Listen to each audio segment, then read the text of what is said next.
ఇప్పుడు కేవలం 7,999 up to 10 kgs వరకు బరువు తగ్గి అధిక బరువు నుంచి వచ్చే ప్రధాన సమస్యలను దూరం చేసుకోండి.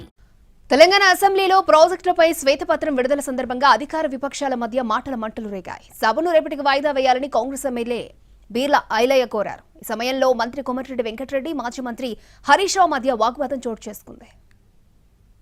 ఈ పాపాలన్నిటికీ పాపాల భైరవుడైన కేసీఆర్ గారిని కూడా రేపు పొద్దున పిలిపిద్దాం. పొద్దునండి ఇప్పుడు సాయంత్రం ఆయన రాడు. సార్ అరే ఎందుకు భయపడుతుంది సార్? మన నల్గొండకు వచ్చి మన నల్గొండకు వచ్చి ఏం మాట్లాడింది సార్ ఆయన?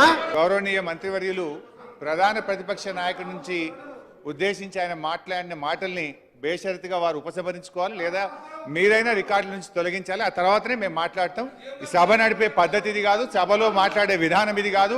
మంత్రి గారు ఇది సభకు గౌరవానికి మంచిది కాదు. మీకు కూడా మీరు స్పీకర్గా ఉండి ఈ రకమైనటువంటి భాష అసెంబ్లీలో మాట్లాడితే ఇది ఎంత మాత్రం ఆమోదయోగ్యం కాదు అధ్యక్ష.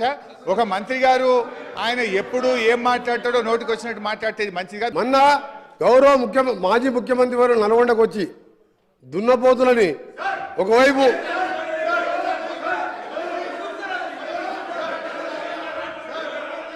ఏం పాడేదారా సార్? మా గురించి వారు మాట్లాడిన వాజదార్ వారు గీదానికి అంటున్నారు, పాపాల భైరవుడు అంటుడు. మా గౌరవ ముఖ్యమంత్రి గారు ఏమని మాట్లాడించారు? ఆయన క్షమాపణ చెప్తారా? కేసీఆర్ సభకు వచ్చి క్షమాపణ చెప్పాలి. నన్ను కూడా అన్నాడు, అరే తురేనాడు.